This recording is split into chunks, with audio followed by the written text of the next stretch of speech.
Welcome to Music Forever, a podcast by the New Horizons International Music Association. I am Irene Cohen.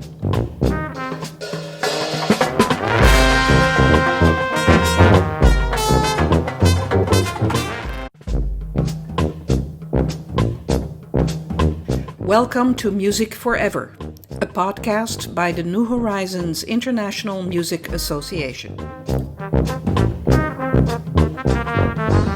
I am Irene Cohen.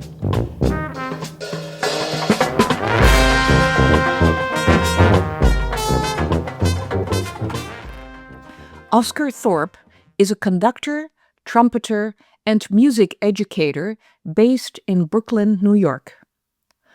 Oscar is the conductor of the Mannes Prep Chamber Orchestra, the New York Late Starters Orchestra, and the Metropolitan Music Community's Kings County Concert Band. As a faculty member at the 3rd Street Music School Settlement in Manhattan, Oscar directs several ensembles, including the Concert Band, Prelude Band, and the New Horizons Morning and Evening Bands. Through the InterSchool Orchestras of New York, Oscar coaches the brass in the Symphonic Band and is a substitute conductor with the ISO Orchestras. He has appeared as a guest conductor with the Chelsea Symphony, the New Conductors Orchestra, the New York City Brass Choir, and Make Music New York's Sousapalooza. Through his participation as a conductor with the New Horizons International Music Association, Oscar has given virtual classes on score reading and music appreciation.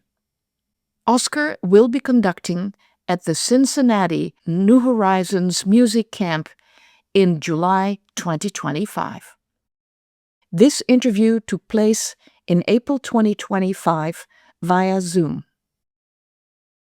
It's wonderful to have you here, Oscar, because I think that you belong to a group of conductors that, when it comes to age group, we typically talk to people who are after retirement, are looking for some extra work and get themselves involved with New Horizons. You are at the start of your career, and that makes this very refreshing to have you here and to have you part of New Horizons. Well, thank you for having me, Irene. I'm excited to be here and talking to y'all. So let's start by how music got in your life. I really had no interest in music until there was a demonstration of band and orchestra instruments at my elementary school when I was in the 4th grade. I grew up in Tacoma, Washington. I ended up picking the trumpet because at the time I was reading The Trumpet of the Swan. If you've read that book before, you'll know that there are excerpts that are written into the book, so you can actually see the music that Louis the Swan is playing on the trumpet. I wanted to play those little excerpts. So I picked the trumpet solely because of that. I had no idea that playing a brass instrument entailed the amount of work that does. I had no clue about the whole 3 buttons not actually being easy prospect. So it was a huge wake-up call to figure out how difficult playing a brass instrument was.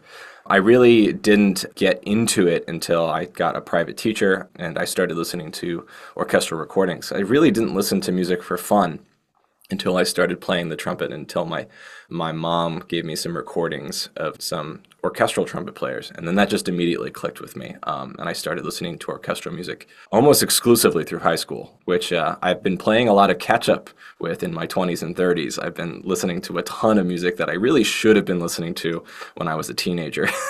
And I missed out on a lot of good stuff, but luckily I'm enjoying it now. I was 10 when I started, but I really didn't start really caring about it until I was 12. Then I really was completely gung-ho. My first trumpet instructor was a guy named Mike Anderson.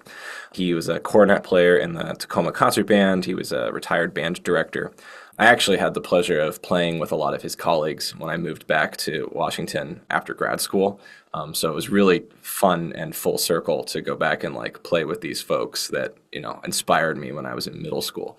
I knew that I wanted to conduct from an early age as well, but I was told by a lot of very wise conductors that I should pursue trumpet and spend a lot of time dedicating myself to my instrument before even considering getting on a podium or telling anybody else what to do. So I didn't start conducting until college. And as soon as I started conducting in college, I knew like that it kind of took over a lot of my time and a lot of my interests. But now I conduct and I play trumpet at the same time for my career, which I really thought that I would have to put the horn down, but I found that playing the trumpet every day makes me a better conductor as well. So I started studying with some of the folks who teach at the University of Puget Sound, because it wasn't that far from my high school. I went to Stadium High School. Have you ever seen 10 Things I Hate About You? It was that high school, the castle with the bowl and everything. And our pep band played in that bowl where Heath Ledger leaped up and down the stairs. Our wind band there, our wind ensemble, was really fantastic. We were playing music that a lot of high school bands don't get to play. We were playing Lord of the Rings Symphony by DeMay. We were playing Philip Sparks for dance movements. Like, these are pieces that usually only college or professional ensembles tackle. And our band director, he was ambitious, and he really pushed us to do some of this difficult repertoire. I got to play the Aratunian Trumpet Concerto with this group, which was super duper exciting and a great opportunity for me. And then on the other side of it, I'll promise to keep this brief, but I was also playing in the Tacoma Youth Symphony organization. Dr. Paul Elliott Cobbs was my conductor. He was super inspiring, and working with those conductors, especially him, those things motivated me to go to music school and to do this as a career. So I'll forever be in debt to them. Wonderful. Did you have any family members that steered you towards music? There are musicians in my family. My grandfather, Ramsey, he plays the piano. And whenever we would go over to his place, I would try to do stuff on the piano, but I was a really rubbish young musician. I really didn't understand the concepts of pitch or rhythm or anything. I was a slow learner for all of it. So he would try to show me things on the piano, and it was like he was talking to me about taxes or something. It would just go in one ear and out the other as an 8-year-old. And then my uncle, who's a doctor now, he got his undergraduate degree in voice, and so he's always had a really strong connection to music. And anytime I see him, we end up talking about music pretty much the whole time we're talking. Other than that, not really. So tell us a little bit more about the early years of college or university when you started to go in the professional direction of music. Sure. So I went to the Oberlin Conservatory of Music for my undergrad, studying trumpet there. But while I was there, and this really surprised me, I got really into music theory and music history. Just some really wonderful instructors there and some really cool classes that were offered while I was there. I took a class that was just about Ravel, the music theory of Ravel, not even necessarily his life, but just digging into his music. Classes like that got me hungry to do that kind of work outside of school, which was really, really neat. And then I started conducting there as well. While I was there, I got my first conducting job with the Northern Ohio Youth Orchestras, an assistant conductor job. It was really nice to have an opportunity like that while I was in school, especially in a small town like Oberlin. And then after that, I was kind of at a crossroads. I didn't know if I should get a job or if I should go to grad school. After doing a lot of thinking and talking to other folks, I decided to go get a master's in wind conducting. And I went to the University of Arizona, where I studied with Greg Hansen. He unfortunately passed away a couple of years ago. Everything he taught me was invaluable. It kind of reinvigorated my love for wind band, too. When I was at Oberlin, there wasn't a wind ensemble or wind band. It was just orchestras and contemporary orchestras, which was great. I was very passionate about wind bands in high school, and I was able to have that door reopened through grad school. So now in New York City, I conduct wind ensembles and orchestras, which I know not a whole lot of people do, and I think a lot of students are discouraged from doing. They want you to find a lane. And maybe one day I will end up in one lane or the other, but for now, I'm making it work with both, and I would really like to do that as long as I can. So what makes it different about being a conductor for both? Why would people typically choose one direction or the other? There's some stuff when it comes to the technique that's a little bit different. The kind of attention that's paid to the beginning of the note in particular is something that a lot of conductors like to talk about. The sound that you get from a wind band is usually comes a lot quicker than from an orchestra. So you can see this yourself if you go to an orchestra concert. It'll look like the conductor is at times significantly ahead of the group that you're listening to versus a professional wind ensemble. But, I'm sure there are maybe conductors listening to me that are like, I want you to talk about this thing, or maybe, I don't completely agree with that. But that's one of the things that we like to kind kind of butt heads about. I think that the biggest difference, though, is the kinds of jobs that you have and the kinds of teaching that you do. Because teaching an ensemble with string players, it involves all different kinds of other stuff that you're not going to talk about in front of a wind band. And I'm not just talking about like the technique of playing a string instrument, the variety of nomenclature that those students need to know, and the amount of time that we spend talking about like breathing and bowings versus, articulation and the breathing that we do in the winds and brass section. So it ends up running the rehearsal quite differently. And, there's also just such a big difference in this country of what a professional career in both of those different kinds of ensembles looks like. A lot of folks who pursue orchestral conducting are looking to become the conductor of either one of like our major orchestras, maybe become an assistant conductor of one of those orchestras. Maybe they conduct a bunch of community orchestras. Maybe they work with a youth orchestra program. Versus somebody who's all the way with the wind band. One of the biggest goals for a conductor like that is to, go and teach at a major university and be in charge of like one of these giant band programs that we have here. So those are very different career paths. Right now, I feel like I'm kind of like on the edge of both of those. I work with a youth orchestra. I work with some community orchestras. I work with community bands. I teach at a community music school. If anyone in kind of like at my position in their career wants to be the next Jerry Junkin or the next Mallory Thompson, I would have to go get probably a doctorate or a PhD, make my way up that ladder. So that's a whole other world to do. So, Oscar, you ended up in Manhattan or Brooklyn. I think you're living in Brooklyn, is that right? But working in Manhattan? If anybody knows Brooklyn, Prospect Park, which is a park that was designed by the same folks who designed Central Park, is about 2 blocks from where I live. I moved here to be with my wife. We've been together 7 years, but we've known each other for 16 years. We've been married for a little over 3 years now. I moved here to be with her. I was working as a music director at a school in Washington State.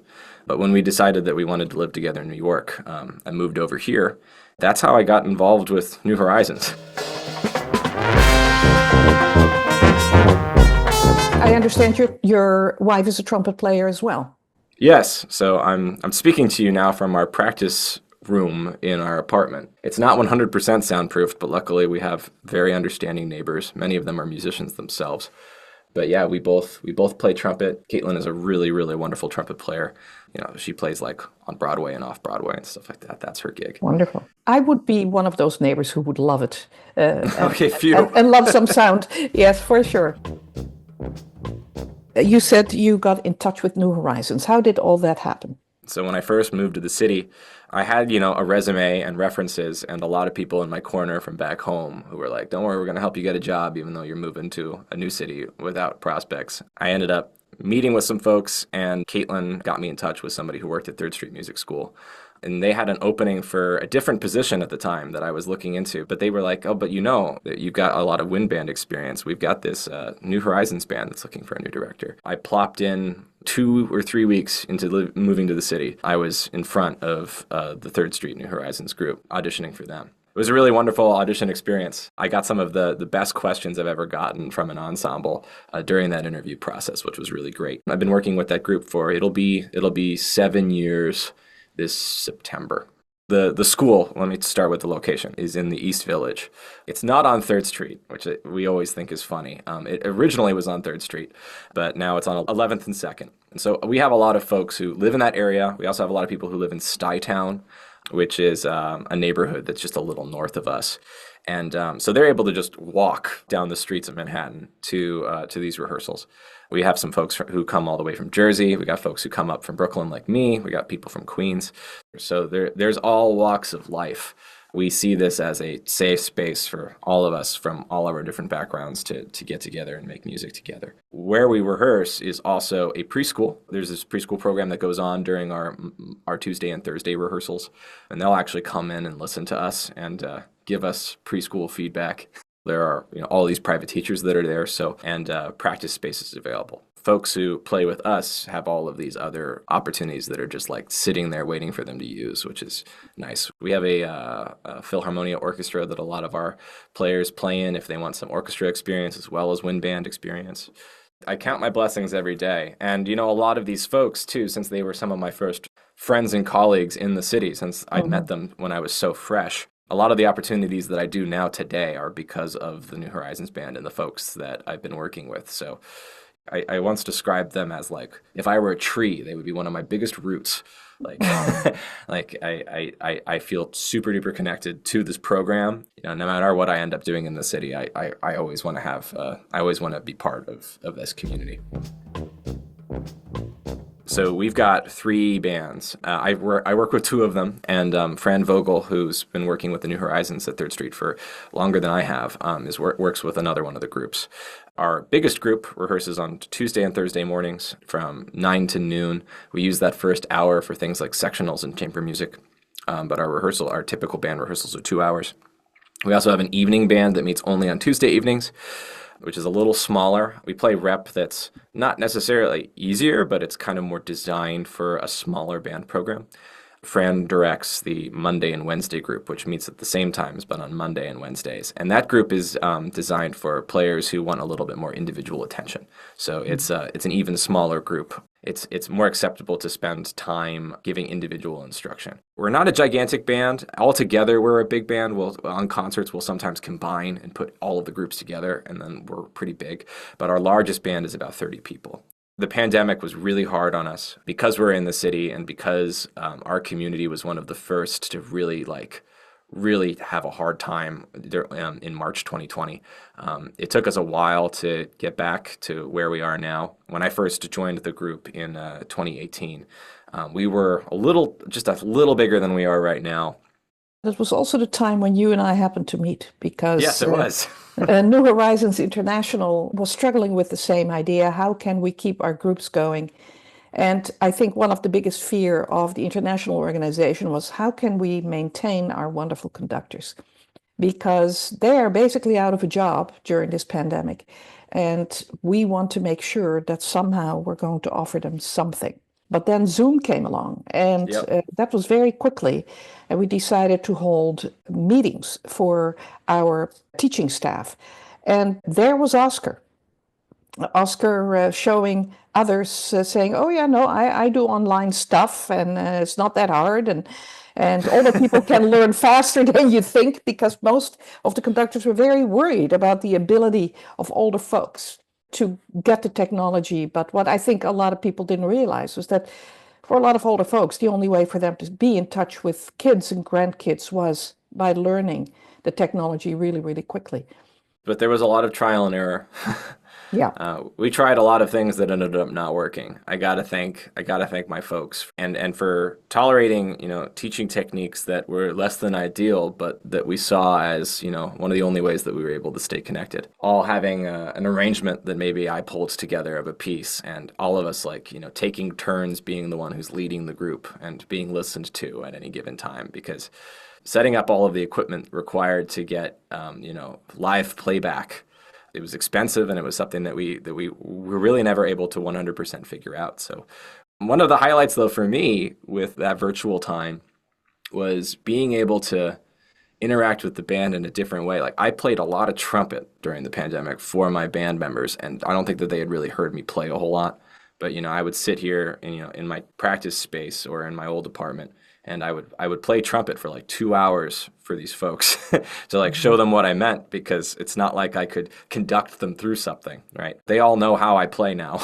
There's no secrets. We have 2 yoga instructors in our program who would lead a chair yoga session before each rehearsal too. They even taught me how to lead it too, so I was able to lead one of those classes, which was really fun for me. I'd never done anything like that before. Even though it was a really, really hard time, there were some silver linings to it. New opportunities opened up. We had time, but also we understood that we were working with a community that was open to new experiences. Now, you are invited to go to the Cincinnati New Horizons Music Camp in July of 2025. No, I'm really excited about it. I am the result of music camps. I love going to different places. And still now, if you're not aware of this, a lot of conductors go to our version of professional development, which is symposiums and workshops. I try to go to one every summer if I can, and they're all over the country. I've been wanting to do one of these for a long time, and I have members in my band who speak super highly of it and always come back with so many stories and suggestions from their experiences at the camps. So I'm really excited to go.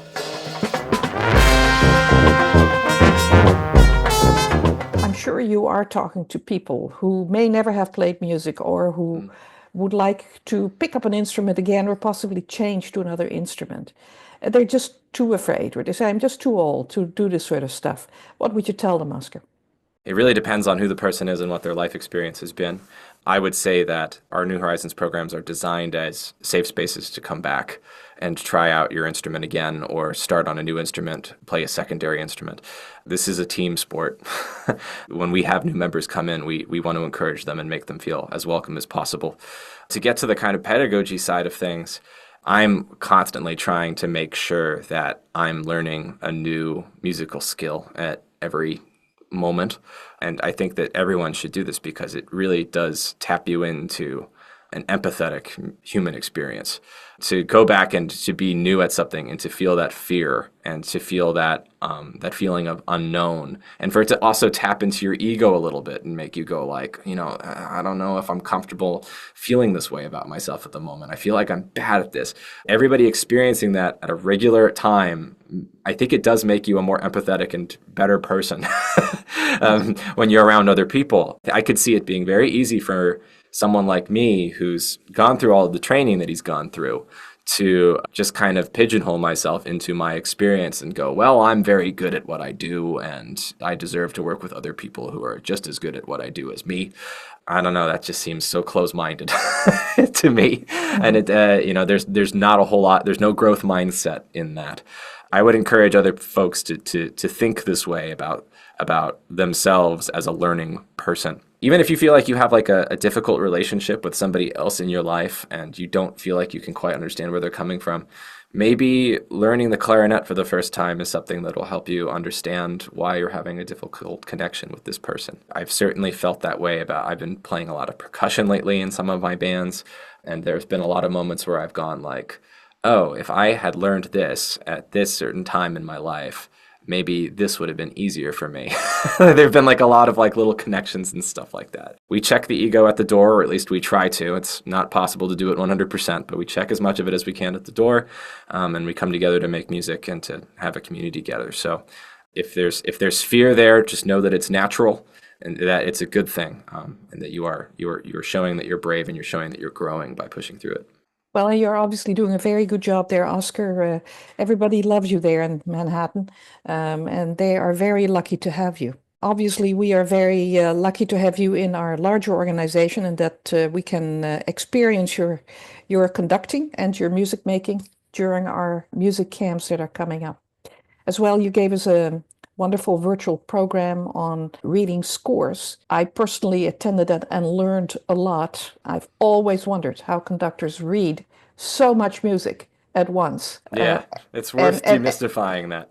It was a wonderful approach to understanding how music works and what a conductor is supposed to do with that and how much work goes into choosing a piece of music for your ensemble. Yeah, that is one of the most fun and challenging things about what I do. And I spend most of the summer really cooking these ideas. At times, I won't even know what my exact instrumentation will be for certain groups for the year. So I'll put together like multiple programs or ideas.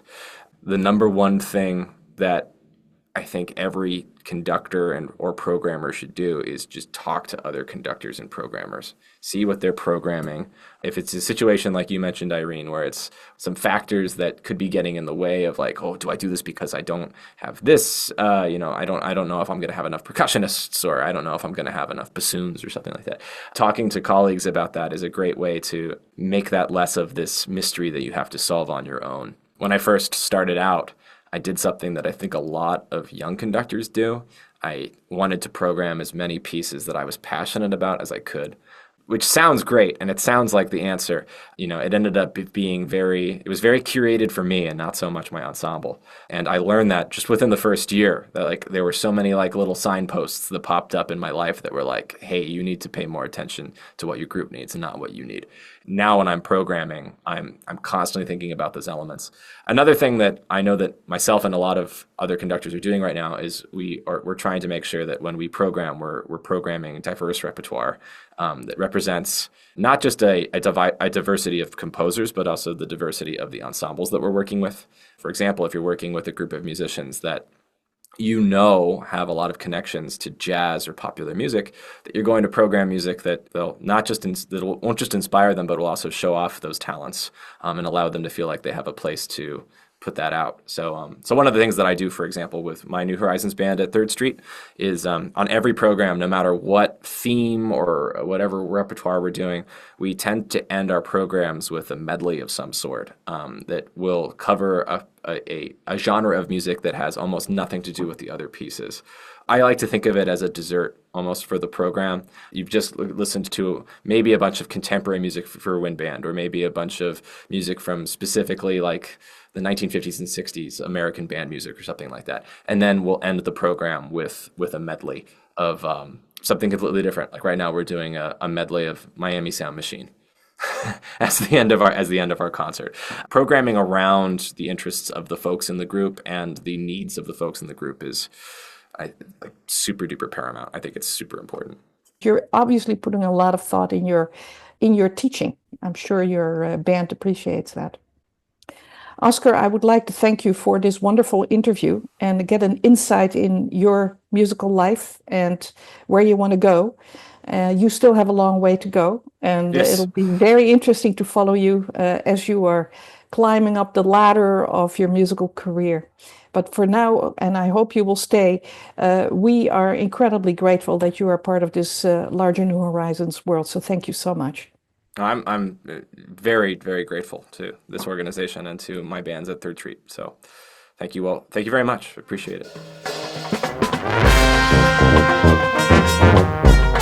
I would like to thank Oscar Thorp for giving this interview.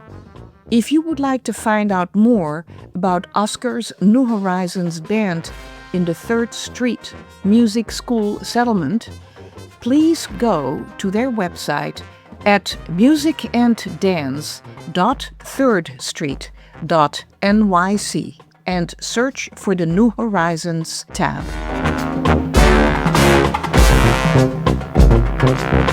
Music for this podcast by Mary Riddle. Swag on. Thanks for joining us for this episode of Music Forever. If you are interested to be interviewed for this podcast, please email us at nimapodcast@gmail.com. That is NHIMA podcast@gmail.com. See you next time.